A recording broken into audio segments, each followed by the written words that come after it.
Okay, folks, it's your buddy Mike Messier. I just saw Ghostbusters Afterlife. Many of you have probably already seen the movie by the time you're seeing this review.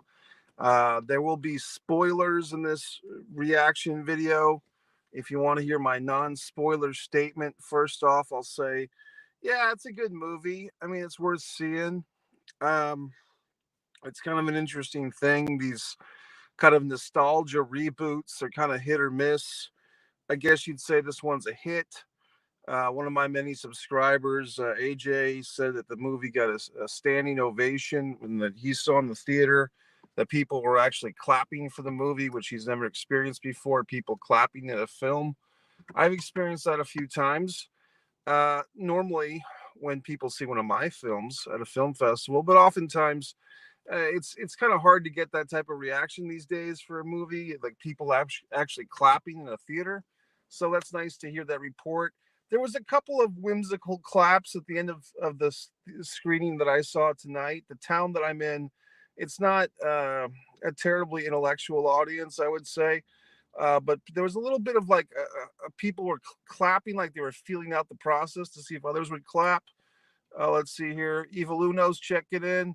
What's up, Mike? Are you sleeping in your car? No, I just saw the movie, buddy. I could. I mean, I guess you see a pillow. Sometimes I take nice naps, Uno, but don't worry, I'm not going to sleep right now. There just happens to be a pillow in here. There's also laundry detergent. It kind of looks like I'm living in the fucking car, but I'm not. I did get this nice thing, a head pillow, which is kind of nice for the neck. I don't know if you can see that. I'm trying to. I have all these goddamn lights in here, but unfortunately, I never have what I need when I want to do something. I have boxing gloves. Um, so what else? Gypsy blood. And nights early. Maybe later I'll have somebody. What else? So this movie. What did I think? I don't know, man. I it's kind of like I just saw the original Ghostbusters not too long ago, a couple of months ago. They had the original Ghostbusters from '84 playing in the theaters here, trying to prep you for this one. And the funny thing is, I don't think Ghostbusters as a franchise, these two movies, and then the middle one that I guess was ill received, the women's reboot, and I'm going to talk about that. I never even saw it. I had no anger towards it. I just didn't go see it. A lot of people were angry about that female version. I think that was Kate McKinnon and everyone else was in that thing, and I didn't see it. What can I tell you? But I guess that movie is just totally ignored in this lineage. I don't think Ghostbusters is like one of my favorite franchises. Just being honest with you, I think it's just. I think what it's not what gets to me. What I don't like, I guess, is the representation of the ghosts, both in the original '84 and this one, and I'll explain because the ghosts don't have any real motivation, like like the generic ghosts I'm talking about. I guess there's some that do, but some of them just seem like generic goofy creatures that are flying around, and they don't seem particularly evil. They're just kind of mischievous and troublemaking, but and they're not really explained what they are. Yes, they're ghosts, but they're just this kind of lampoony fucking thing. So I don't know. To me, a great movie needs a great antagonist, and I don't think that the Ghostbusters '84 or this one really have great antagonists. Then when they try to get into antagonists in this movie, meaning the bad guy, the opposition to our protagonists, it's off like the dungeon master and the gatekeeper, the key master and the dungeon master. It's very weird. It's like it's basically it's so weird. It feels like they just threw some shit together and they don't really know what the fuck they're trying to say or comment on, and they're just trying to throw some crap at the wall and see if it sticks. And I think with the original movie, you had such heavy hitters, Bill Murray and Harold Ramis, and even Rick Moranis was a heavy hitter back then, and Ernie Hudson, and so forth. And it was kind of like you could forgive the movie for having a weak antagonist because the characters that you liked, the protagonists, were so much fun. You know what I mean? And it was kind of the days of you could just throw Bill Murray in a comedy, whether it was Stripes or this or whatever the fuck, and get away with it. AJ's checking in. He's my buddy that saw the movie, had the standing ovation. I mentioned that. Sami Zayn won face Roman. I didn't. I guess you're talking about SmackDown, buddy. I didn't watch it. You know what I mean? I just. I'm sorry, man. I'm just not watching SmackDown. I just don't care, to be quite honest. WWE means nothing to me. And I didn't watch Dynamite, so please no spoilers. I'll watch it later.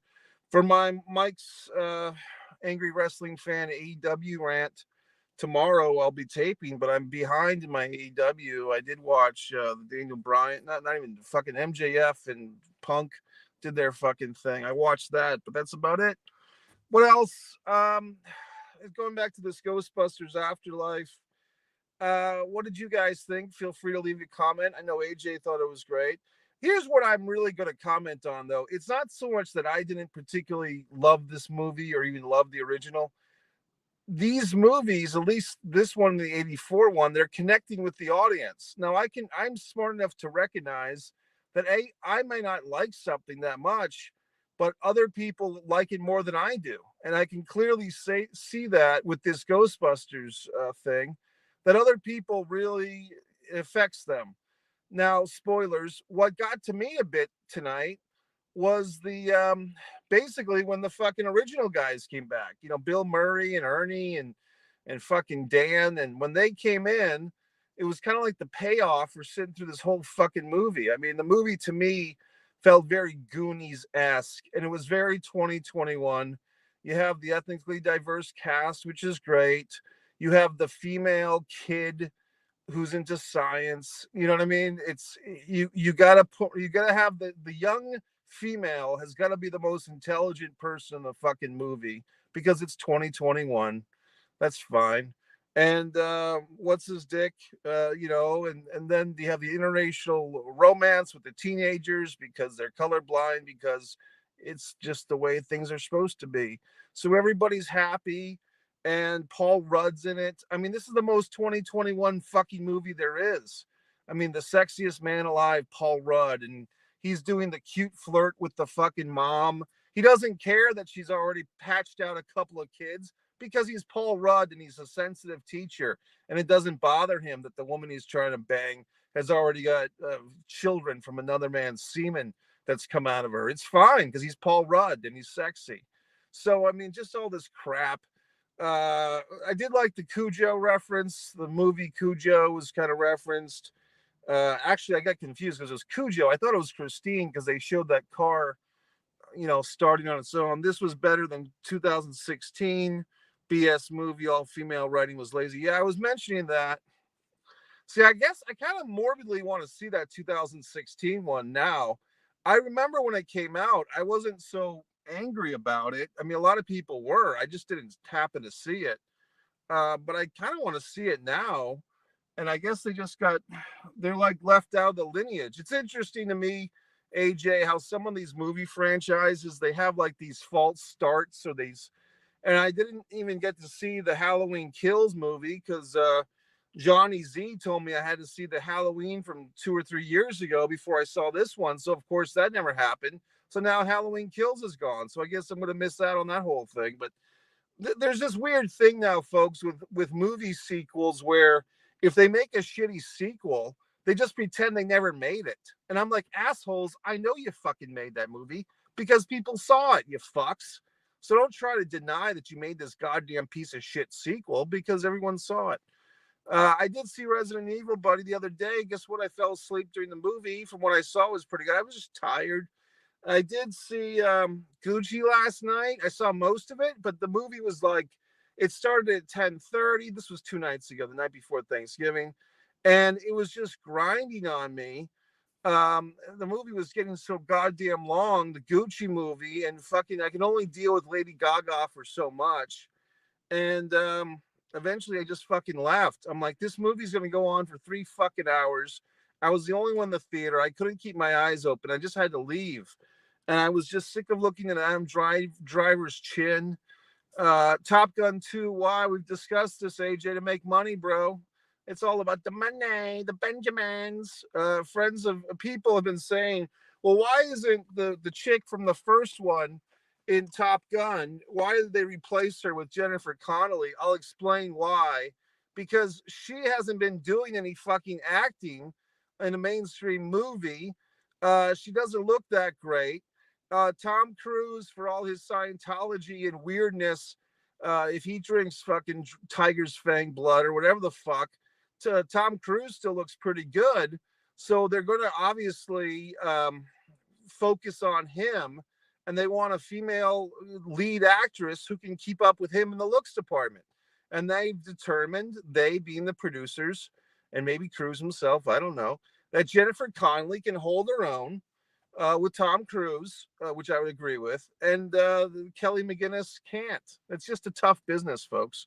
Scream movie actually looks good. Yeah, I did see that. The fucking David Arquette. You know, folks, here's the deal, man. It's tough to be a fucking actor. I'm a great fucking actor, but you don't see me in every goddamn movie there is because it's just a tough industry. It's a tough business. There's some fuck behind me now driving around like an asshole. It's a tough industry. It's a tough business. And it just is. You know what I mean? If you watch my documentary, Disregard the Vampire, Mike Messier documentary, tells you all about how tough the film world is when you have people you can't count on and rely on. I'm a little bit bent. I did notice in this fucking Ghostbusters movie, prominently listed in the fucking credits is a co-producer, someone who I've known in real life, whose career is doing much better than mine. And this individual and I always had a testy relationship, not based on anything I did or this other individual did, but because of the assholes in between that were fucks. And unfortunately, me and this person, I don't think ever really had a proper go at it because we were dealing with fucks. Now, this individual is going on to fucking co-produce all these big time movies, and I'm sitting here in my car with you. That's okay. Danny Trejo should have award for most movies and TV shows. Yeah, Danny's been around the block. He does his fucking thing. What else about this movie? The Harold Ramis shit really got me in the feels. I'll tell you that, though. The hugging of the grandpa ghost and the fucking for Harold. And the weird thing about this, both this movie and I think the original Ghostbusters 84, it's like the movie could be great or it could suck or it could seem to never reach its full potential. But when they fucking pull back for that shot of New York and that fucking theme song comes in and the fucking logo of the goddamn ghost with the fucking I mean, that thing is iconic now. Like just having a fucking red line through something is iconic. And I could be wrong, but I think Ghostbusters are what's popularized that whole fucking gimmick. Like a red circle with a line through it and your logo thing. I think Ghostbusters, I don't know if they totally invented that or if it was just one of the first things to gain notoriety or fame, that logo design. But when you see that fucking logo kicking in, to me, it makes you a little bit happy. It's like you feel like you want to see another Ghostbusters movie, but there is none, you know, because now it's over because you just watched it. But I mean, the special effects in this thing were good, if not great. It did feel like they weren't. I think the reason why this movie's being successful in the 2016 is like a sacrifice on the altar. It's because in the 2016, they were trying to match it, you know, match the original, but just doing the female cast. Mikey, did you like Black Christmas? Why two remake? I didn't see Black Christmas, buddy, so I don't know what it is. I don't know if I mean, I don't know. I don't know what to say. Is that a horror movie? Is that a Tyler Perry movie? I don't know what it is, buddy. But I don't know what it is. I don't know what Black Christmas is, buddy. I don't. But I mean, I'm saying that with these female casts, it's a hard word to say. Casts. With the female casts, holy God. With the female cast, the Kate McKinnons and all that, I think people just had a reaction like, look, we don't want to be politically correct into oblivion. We don't want to just see this movie because you've remade Ghostbusters with an all-female cast. I think people just felt gimmicked into oblivion. And so there was a natural fuck you. Now, they did the smart thing with this one in that they didn't try to really even do a comedy. It was more like a Goonies kids adventure movie.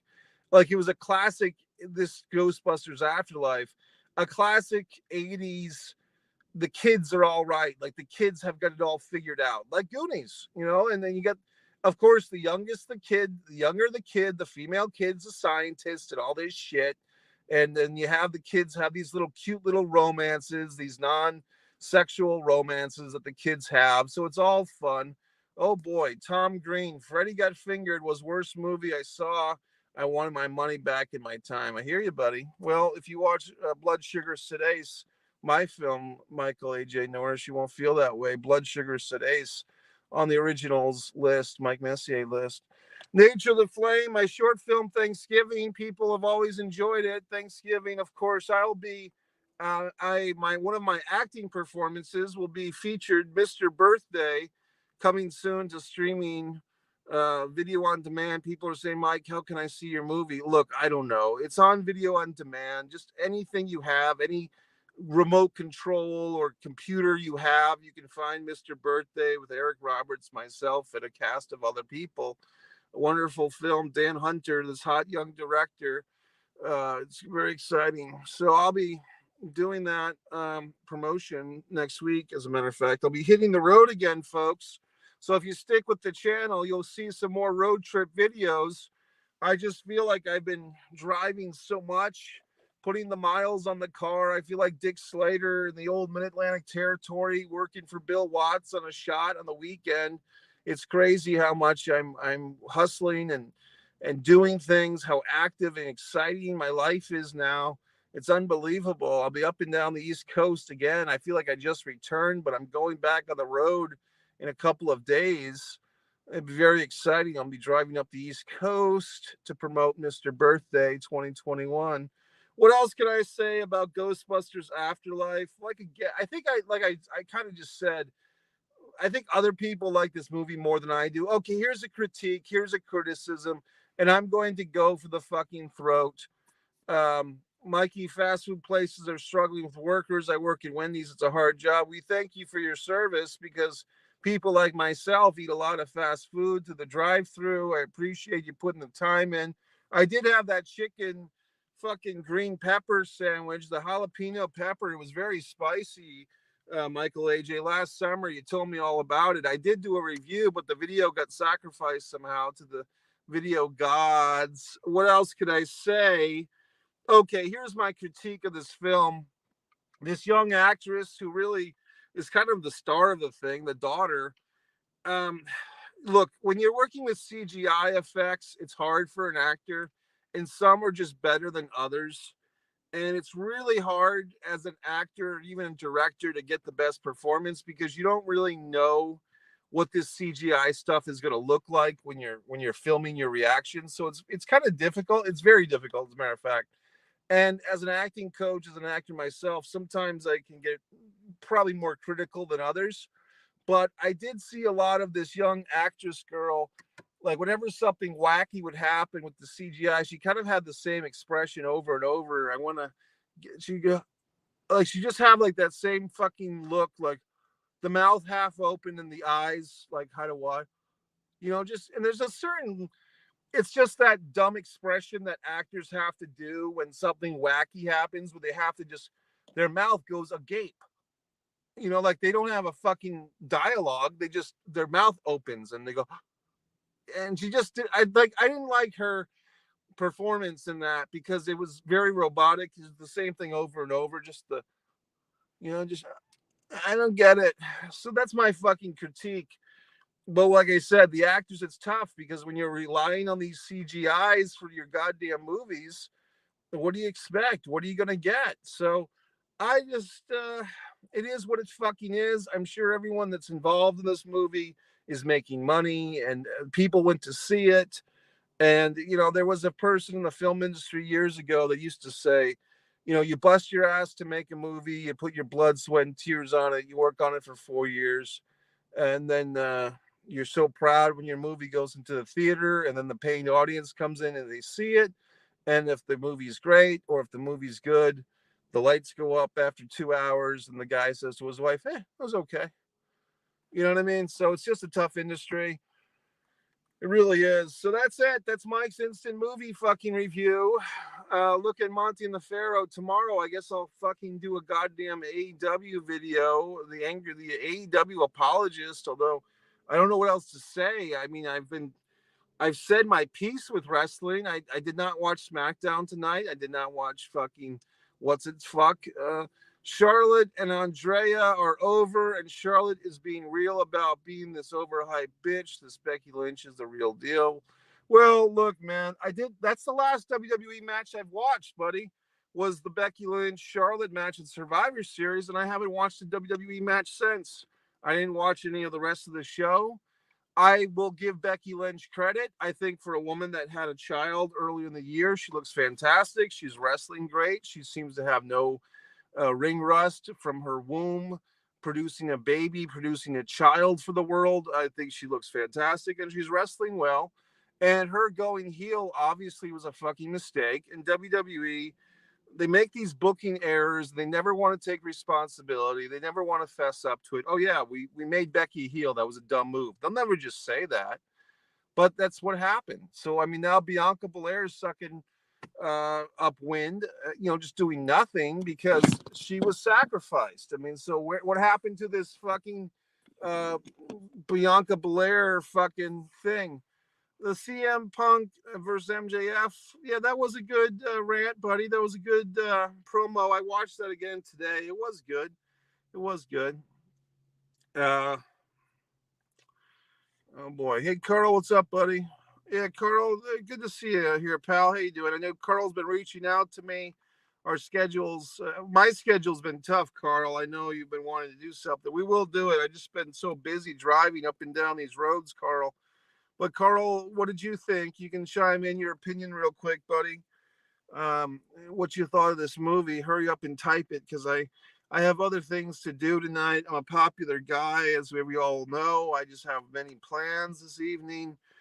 People I have to see. I have to communicate with the world. I have to make my presence known. People need to see me in person. Let's see. MJF versus Punk was great. It was good, buddy. It was very good.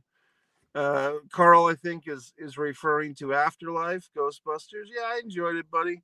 And I had some thoughts. Sigourney Weaver, did you guys stick around for the end credits? Because Sigourney Weaver popped in a little cameo. And I guess my thing with my original Ghostbusters review, if Sigourney Weaver fornicated with the Rick Moranis character, why is Bill Murray's character just sitting there? Mikey, does pumpkin spice has to be on everything? It's a good line. I like that. Yeah, tis the season, like the fall. I'm not sure where you are. I think you're in the Midwest, Michael. I could be wrong, but it is a pain in the ass that everything has to be pumpkin-y and fucking Thanksgiving-y and then Christmassy and just cinnamons and chocolates and everything gets so overdone. That's one thing about our world and our country maybe I don't agree with is everything's so goddamn seasonal. Oh, it's the season. Fuck the season. I mean, I just like things the way that I like them. You know what I mean? What if I want pumpkin pie in July? Is that going to hurt anyone?